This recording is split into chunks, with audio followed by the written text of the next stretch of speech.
Tuesday, September 11th, 2001. It is beautiful outside, perfect September day with lots of sunshine. Other than that, it's kind of quiet around the country. We like quiet. Quiet. It's too quiet.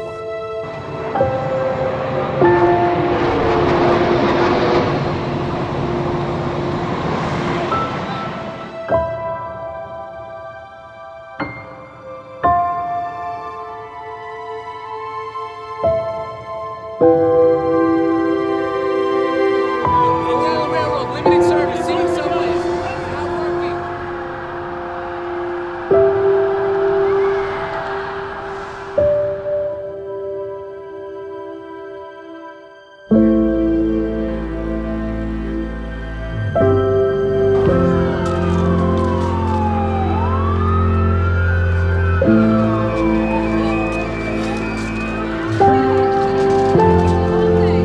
Everybody go straight and you'll get about 100 feet ahead.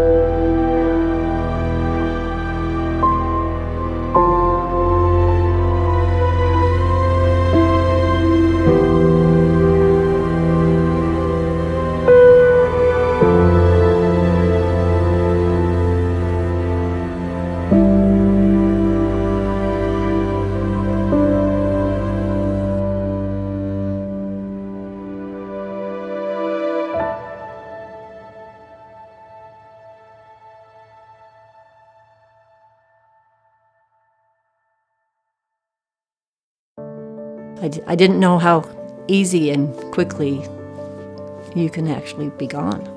By the time we got in the car, it had now been 10, close to 15 minutes, and I still had this really strong pressure in my chest.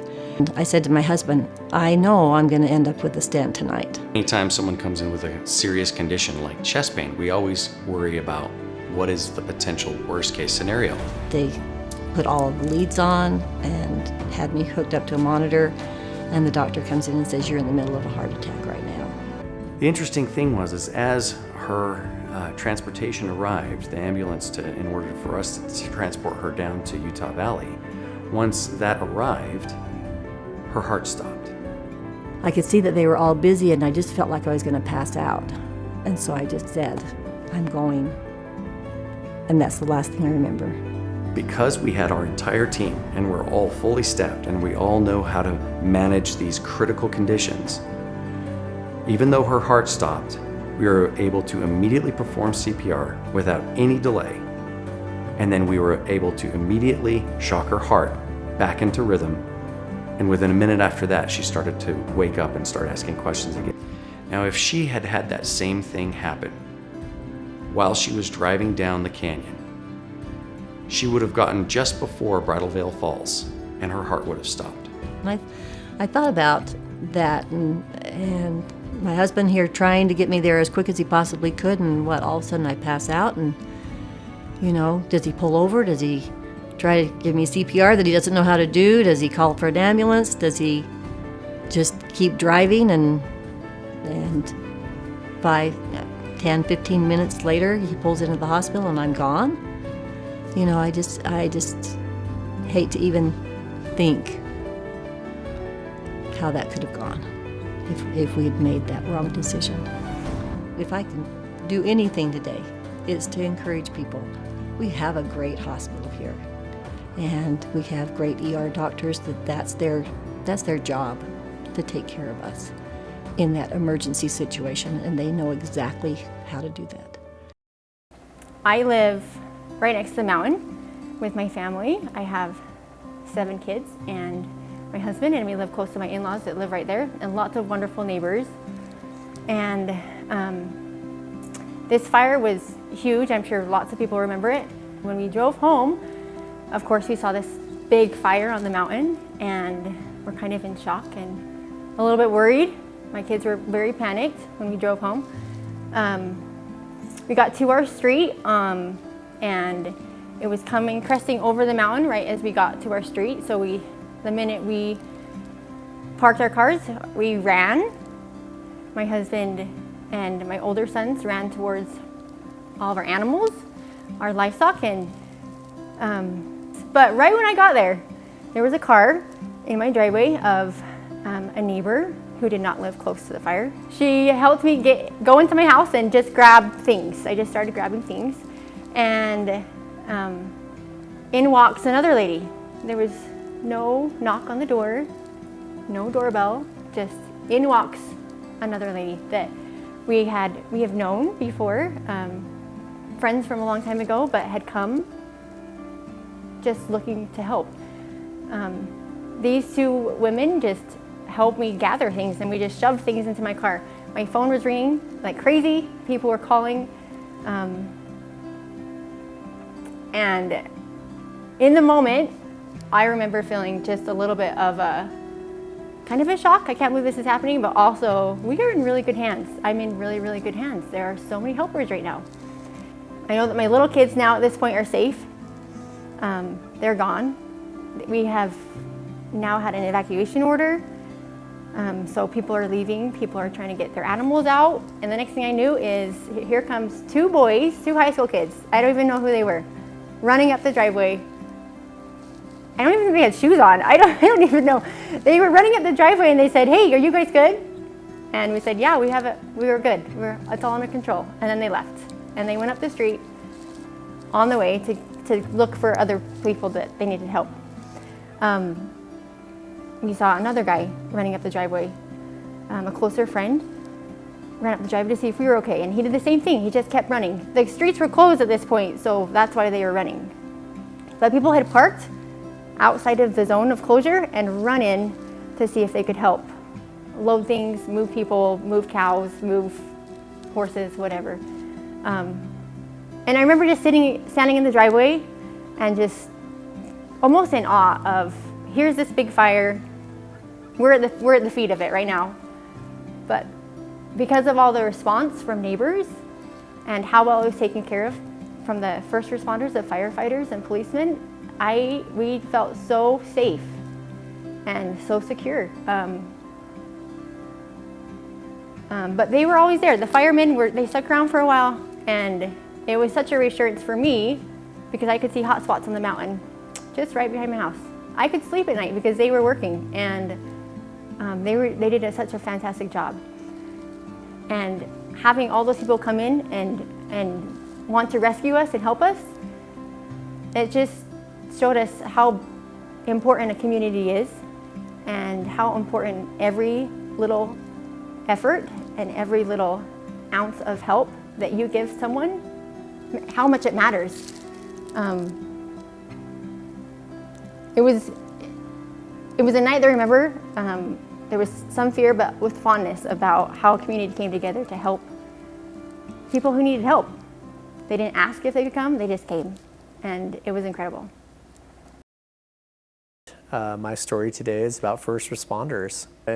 Our oldest son, Fisher, he was 21 months old, and I had a friend, his name is Jordan Day, and Jordan was getting ready to leave on his mission, and he wanted to go wakeboarding one last time before he left.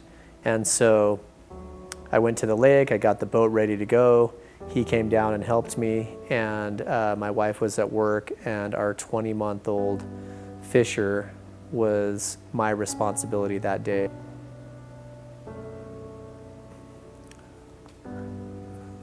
I remember coming outside, and he was holding Fisher in his arms, and I could tell that he was wet. And I just said, "Is he breathing?" And he said, "No, he's not breathing." And immediately started CPR with Fisher right there in the parking lot. And he wasn't responding to the CPR very well, and nothing was really happening. And I said to Jordan, "Hey, get the keys to my truck. We're going to take him to the hospital." And so we jumped in my truck, started driving to the hospital. His body temperature was really cold, like he was ashen gray or blue. Had no life left in him. And I started taking his clothes off as I was doing like CPR, chest compressions, just right on my lap, like in the truck of the car. And I kept thinking, why is this taking so long to get to the hospital? Like, we must be driving like 30 or 40 miles an hour. Like, this is taking forever to get to the hospital. And I remember looking over at Jordan saying, can you drive any faster? And at the same time, I looked at the speedometer and he was doing 120 miles an hour in my truck. I just offered a prayer in my heart and said, if there's any way of saving my son, I will do anything you ask me to do. And it was right after that that my son Fisher just started taking shallow breaths and he started breathing on his own. And as we got to the hospital, our doctor, Dr. Taylor, you know, his pediatric doctor and everything, was just standing at the reception desk. And I just kind of shoved Fisher into his arms and said, he fell in the lake, he drowned, he wasn't breathing, he's breathing now, like, you've got to help us. And so they took him into the trauma room, and I said to Dr. Taylor, like, is he gonna be okay? And Dr. Taylor was in the same ward we were in, and he's just like, Jonathan, I don't really know. Like, I don't know if he's gonna be okay.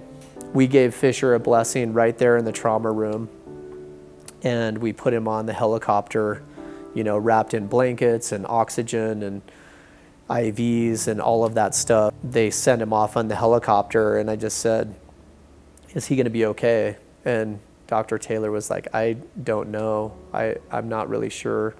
You know, babies, when they're without oxygen for that long, I don't really know. We drove down to Primary Children's Hospital in Salt Lake to kind of meet Lifelight there and see how he was progressing, how he was doing. And when I got there, he was just screaming for his binky. He just wanted his binky. And I was never so excited to hear a baby scream. Fisher now is 21 years old. He's on a mission in Houston, Texas, and his life is an absolute miracle. So I owe it to, you know, Jordan Day that was there that fished him out of the lake. Had he not have gotten him out of the lake, I don't know that I would have even recognized or noticed that he was missing. Like, Fisher was always so independent and always just hung out and did his own thing. And we've always said Fisher is a little bit different. He's certainly unique, and we think it's because he was without oxygen for 7 to 10 minutes of his life and came back to join us here. So anyway, I'm super grateful for Dr. Taylor and other people involved that helped to save my son Fisher.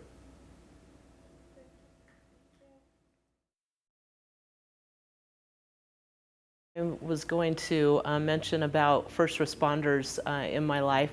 I lived in California most of my life, and when I was there about 3 decades ago, my baby sister got married, and we were all excited about that. And the day after she got married, we had all the gifts ready for her to come open with her new husband, and we kept waiting and waiting. They didn't show up.